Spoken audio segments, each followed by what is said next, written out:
All right. I've done what I could in the last 6 months to land a job, but I think it's time to just do it my way, Do it my way again. Just like how I broke into fashion by putting out my work, creating projects and whatnot, and attracting opportunities. I think that's where I need to go back to and stop chasing and start attracting. And yeah, man, that's what I realized this week. And our weekly recap. What did I do this week? Job hunting update.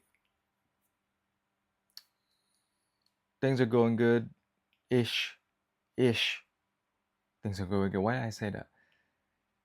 Things are sort of revealing itself, and I'm starting to understand how I should moving forward.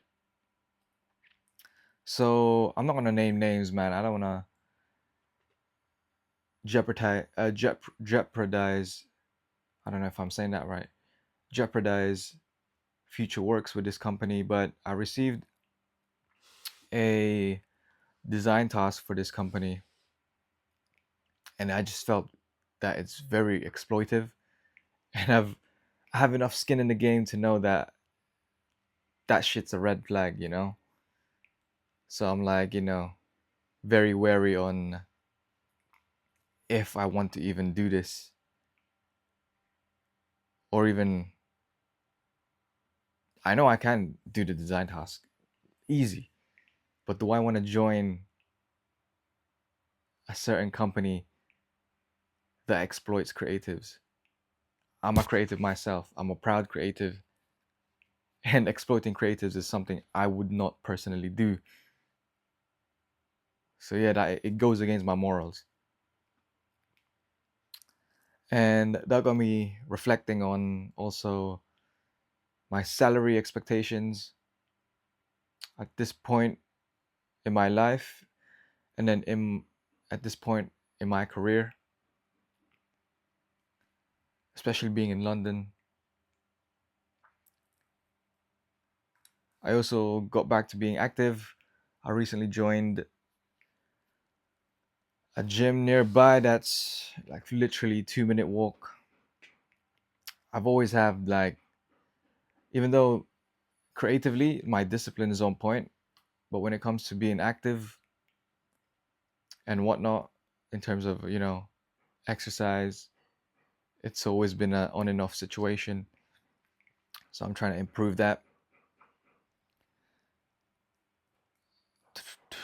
And yeah, just I've been deeply reflecting on my self-worth and what my next play is moving forward.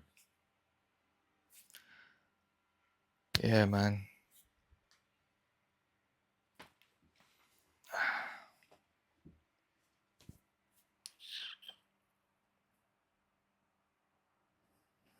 Yeah, to expand on the exploitive design task, it was sort of like a last straw for me. And the way I see opportunities is, how much do I gain from it? And do they value my skill set and my self worth? And then I weigh the pros and the cons, and I also listen to my intuition. I listen to my intuition a lot. So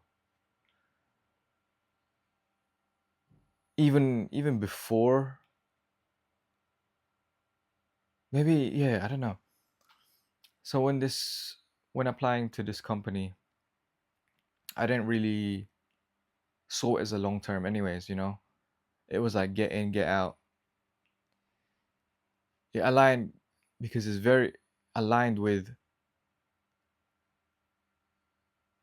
what I'm already doing, but there was a lot of caveats that prevented me to fully, embrace it. First was the location, and then also the salary range.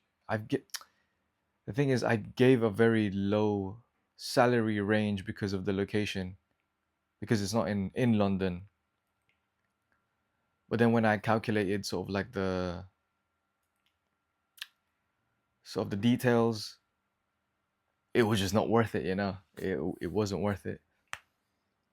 It's like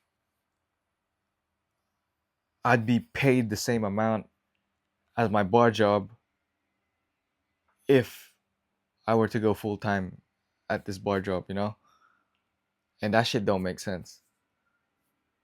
And the experience that I would gain, nah, it wouldn't even be worth it. It wouldn't be worth my time because I can go and get that experience myself by building on my own stuff. So it wasn't something like, oh my god, this is the one. And I have enough skin in the game to understand, yeah, it's time for me to walk away from this opportunity. And even though this opportunity, I had a referral, you know, directly to the co-founder from a previous client of mine, but yeah, it's sometimes you just need to say no to opportunities, especially when it doesn't align with your morals, man. I'm a proud person. I have morals, I have standards, and if those aren't met, then it would be a no. Unless I really want to work with someone or I really want this opportunity, then I can make exceptions to a certain extent,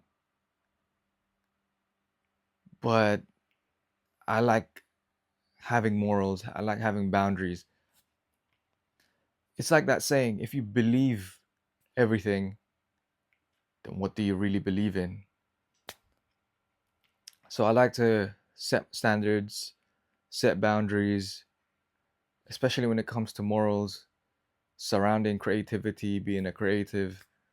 I ain't I'm all about that, exploiting creatives. And this company, right? They sent out a design task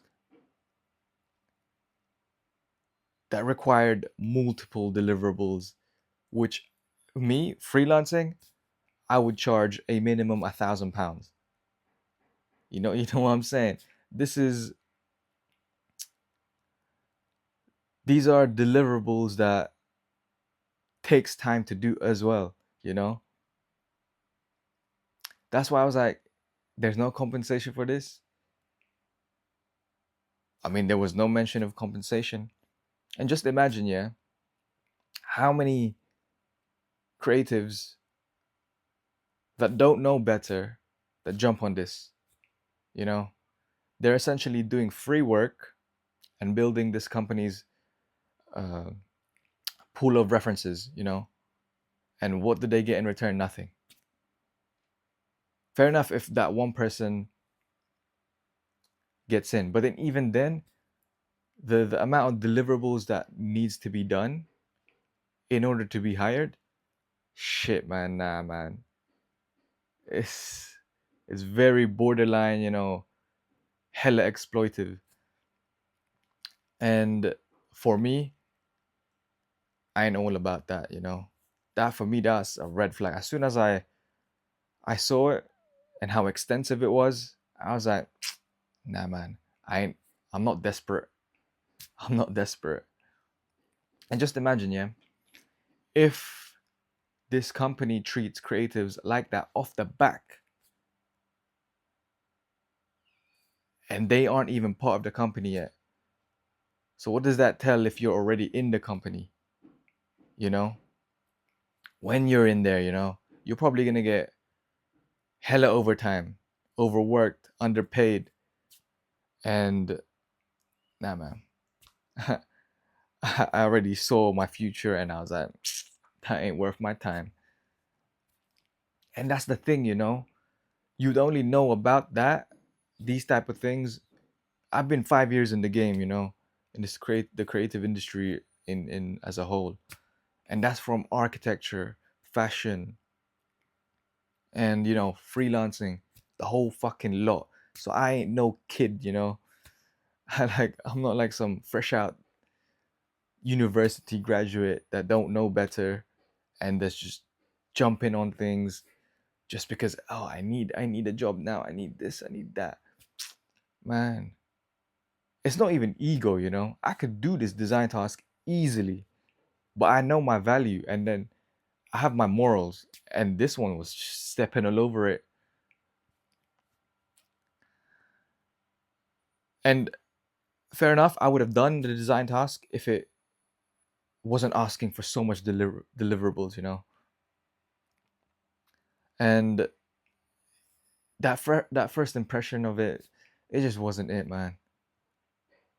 Yeah, I don't even want to go on details and expose this company like that. Well, maybe I should, but I'll expose this company in the future once I'm like of a bigger platform or status, because right now I'm just, a small guy, not many followers, not many views, still building my name. I still got to play the game, but I have my morals, I have my boundaries, I have my standards, and I won't let people, walk over it.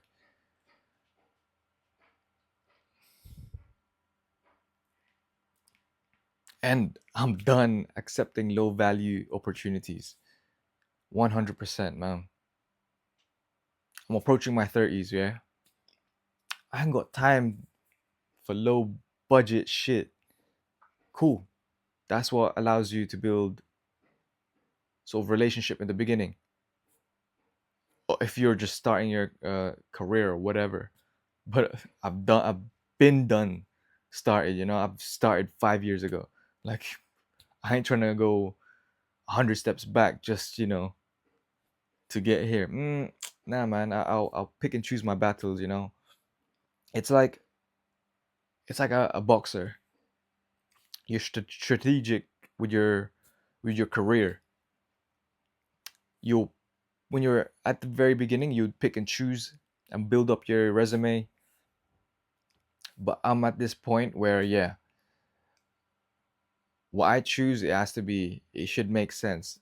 It should make a lot of sense, and it should align not with all the boxes.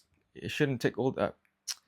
Yes, it would be nice if it can tick all the boxes that I expect for a career, but it should at least tick most of the boxes and shouldn't appear as a big ass red flag. And I'm slowly outgrowing this survival fucking mode that I've been in the last 6 months, applying crazy to jobs and all that, and then my creative output taking an impact. Like literally in the last 6 months, my creative output has been held back, you know, because I was operating in this survival mode, like, oh man, I need to get a job ASAP, like da da da da da da da. Da.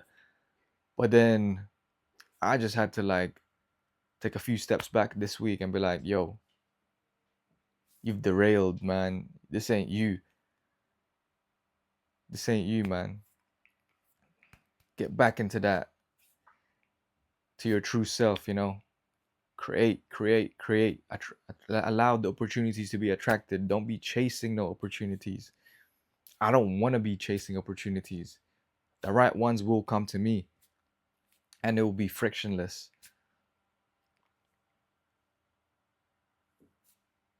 And I've built enough throughout the 5 years of doing my own shit to know what I bring to the table. And if you can't, and if a company can't see that, then we're not eye to eye. You're up here and you're looking down at me, you know? We need to be eye to eye.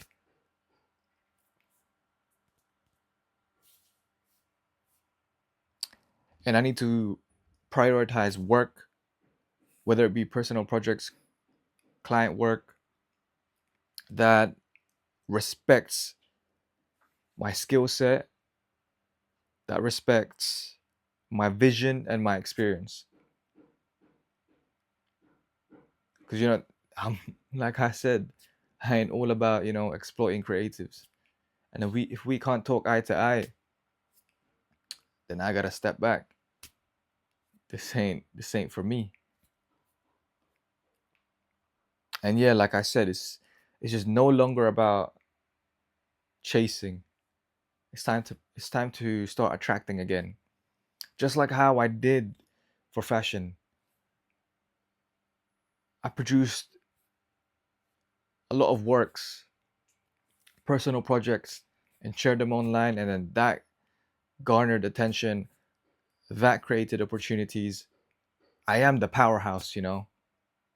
Companies would have to hire strategists and creatives just to do one part of what I'm doing alone. So I'm gonna stop this survival mode and just go beast mode, man. I'm gonna go beast mode after this.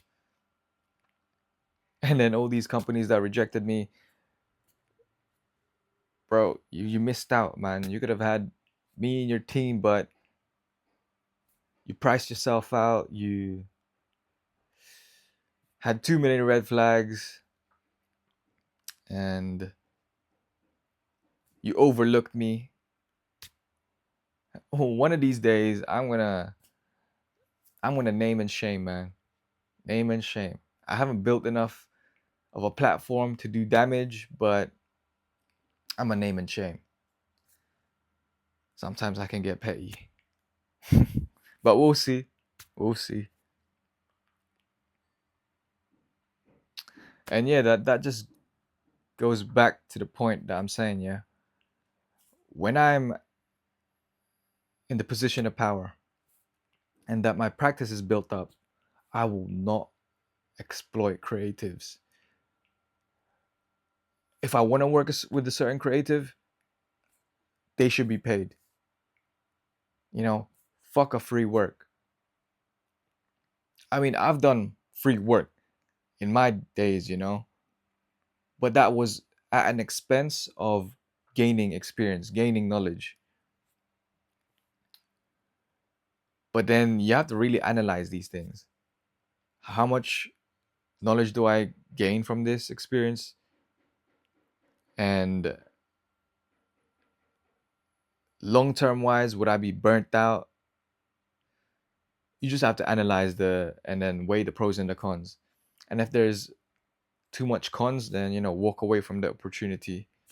There's more there's more opportunities out there that is for you and works for you and not against you, you know?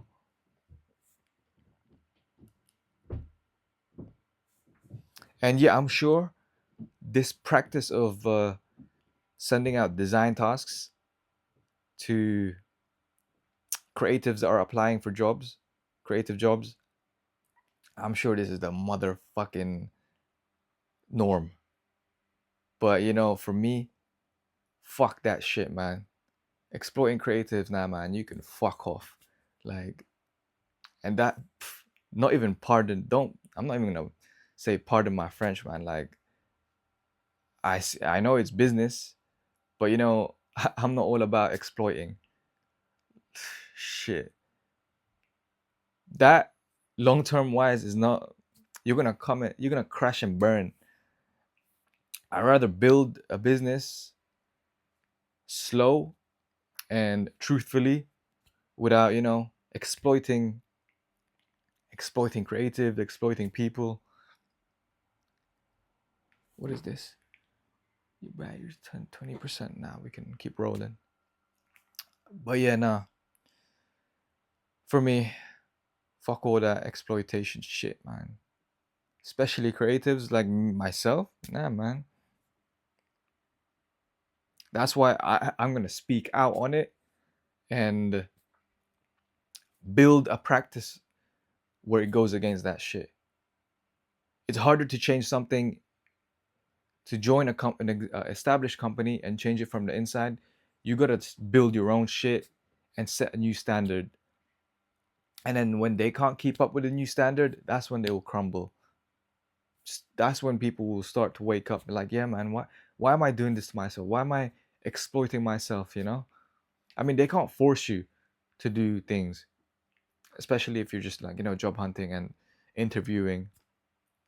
If you see something that's like, I'm not being compensated, and you're asking so much from me, and I'm not even hired yet, like, man, open your eyes, man. Open your eyes. So yeah, I'm gonna focus on building my own personal projects and then sharing those works, because the last 6 months I haven't been putting shit, man. I've just been doing these uncut episodes. I've been doing a bit here and there, but not as the same output as back in 2023 or 2024. Yeah, but no, I'm in this storm right now. I'm in this storm, navigating the storm, and each storm will end. And when that storm ends, I'm gonna make sure that I'm prepared for the opportunities that are rightfully mine, and then I'm just gonna fucking kill it, kill it, kill it. But yeah, no, this season of my journey, it's refining me. It's no way in hell defining me, and that's how I like to look at it. And it's like I'm not waiting for the rain to clear. I'm gonna build in the rain, and then when the rain clears, then boom, I'm ready, and I'll be miles ahead, prepared, ready, locked and loaded. So yeah, I'm just gonna trust the slow rise, and this fucking ripple will be a fucking tsunami. That's all I can say, man. I'm out. Peace.